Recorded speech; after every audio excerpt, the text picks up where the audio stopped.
Hey there and welcome to my channel. I am Emilie. I am the founder of the Yoga Lioness app, the creator of the Lioness method, which is a strong vinyasa-based method integrating pulsations, dynamic flexibility, embedded strength exercises and stretching, all combined in super creative, fun flows for sustainable strength and flexibility and a mind in harmony. In this class, I will share my 4 favorite exercises down on the mat for building a strong and mobile back.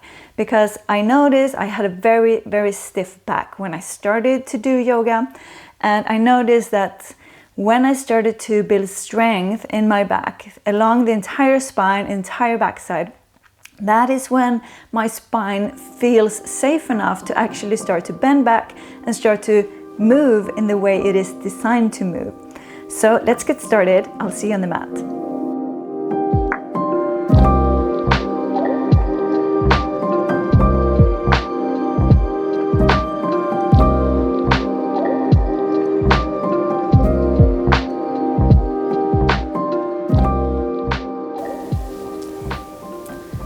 I'm going to share 2 or 3 exercises that are excellent for beginners and also 2 exercises that are good if you are a little bit of a more intermediate practitioner.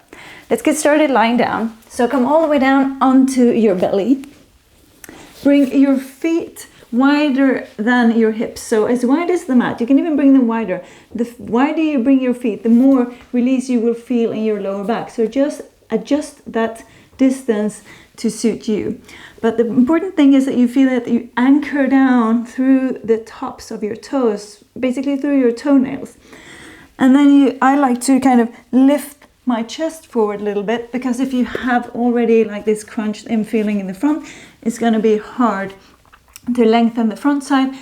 And as we do back bends, that is actually what I invite you to do. Think about lengthening the front side rather than crunching and bending into the back. So lift your ribs slightly forward and then lower them down. Bring your arms back alongside the body. Bring your palms down, facing down. And then lift your hands up. And with that inhale, you're going to lift your chest and draw your shoulder blades in towards the spine, and at the same time reach your fingertips back towards your feet, and exhale, lower back down. Inhale, press down through the tops of your feet to lift, and exhale. 3 more. Inhale and exhale. Inhale and exhale. And always explore if you can lift a little bit higher each time. Inhale and exhale. Next time we're going to lift all the way up and stay, and we're going to pulsate here 5 times. 5, 4, 3, engage the glutes, the legs, the entire backside. Maybe that was the last time. Rest. Come all the way up, shake it out, and sit back. For the next exercise, you might need a strap and you might need a bolster. And if you use the strap, make sure you make a little loop on the strap, because you're going to bring your foot into it. I'm going to set the bolster aside just for now. Let's come all the way back down onto the belly. And from here, you're going to place one hand down. I'm going to show you with the right hand down. It's like a little reclined dancer's pose variation. So push down through that front hand, and at the same time, see if you can start to arch the back. Lift the chest forward. And then you're going to reach back with your other hand, so the same hand as the foot, and you're going to bring it so that the thumb is pointing towards the big toe. And from here, you're going to push the foot into the hand and start to lift the chest forward. You're going to feel your shoulder open. Maybe you can come to the fingertips, and you stay and you push and you stay, and you feel that you're trying to lift yourself up, not just pushing down, but try to lift your upper body up with the strength of your back. And to modify this, if it's hard to reach the foot, bring a strap around the foot. That will help. And if it feels too intense in the front side, you can always roll like a bolster or like a rolled up blanket to prop yourself up. And then you do the same thing. Push down through the fingertips. You see if you can lift your chest forward. It's a little nice modification there. And don't forget to do both sides, of course. You can hold this pose, maybe start with counting to 10, and then you just elongate and hold And always try to investigate how little weight you can bring into your fingertips, because the goal is to actually lift that front hand up and being able to lift that entire shape with the strength of your backside.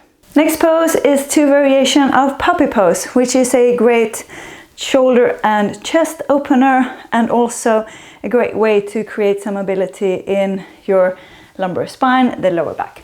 So come forward onto all fours, and from all fours, see if you can keep your knees straight underneath your hips, because this is the position where you want with your hips. And from here, you're just going to climb your hands forward.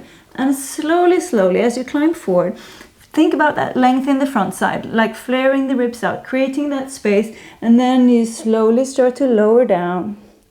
And also here, the wider you bring your hands, the more space you bring your chest and your shoulders. Maybe you can start with lowering the forehead down, maybe lowering the chest and the chin.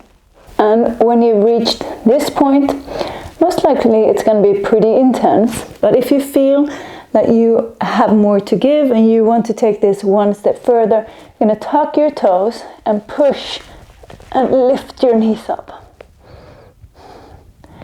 Keep the gaze soft.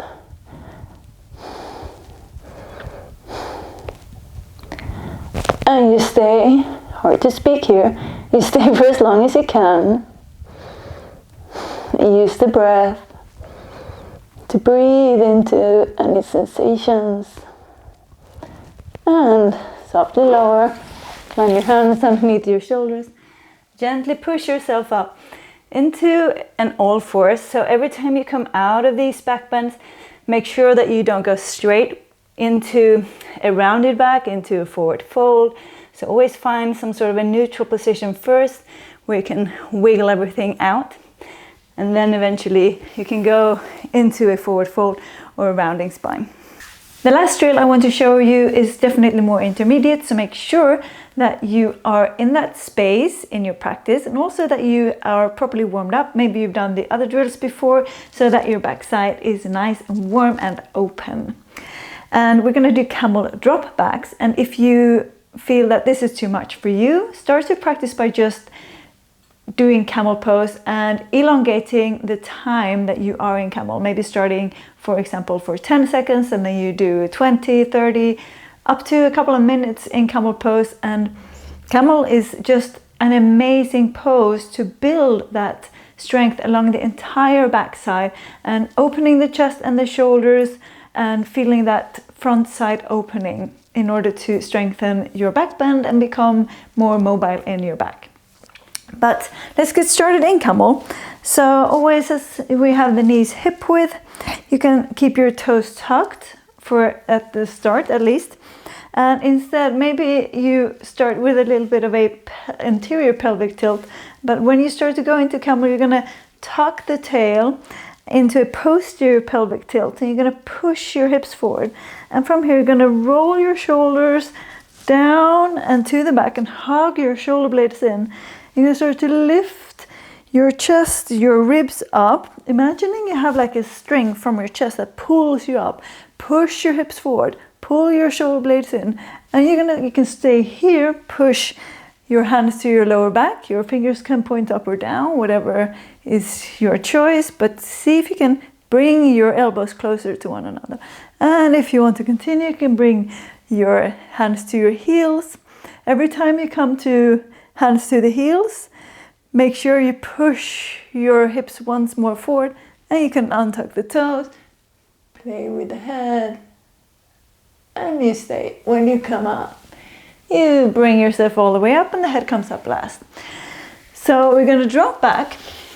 I'm going to scooch forward, and I'm going to start by just preparing for camel. And in order to prepare for the drop backs, I love to do some nice little wiggles.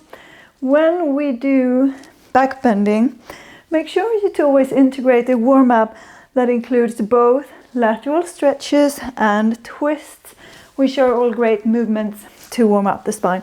And always some intuitive movements where you kind of wiggle in and feel how your own spine, and have circular movements. And then for the drop backs, I prefer to tuck my toes for stability.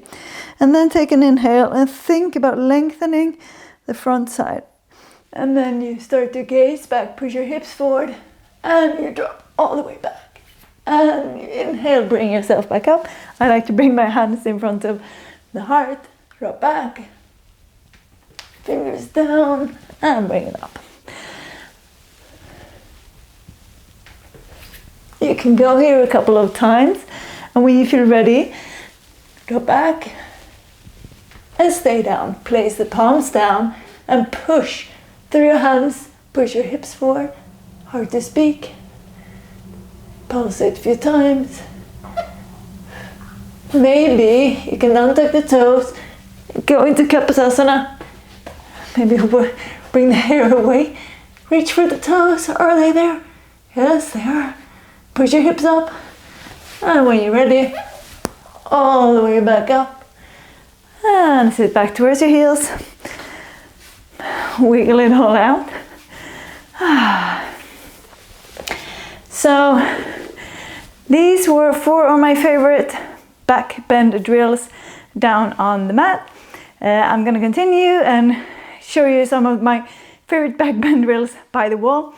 Make sure to like and subscribe if you like the videos, and also don't miss out the Yoga Lioness app, where there are some nice free classes and an amazing membership using the Lioness method for building strength and flexibility and a harmonious life. Take care, namaste, bye bye.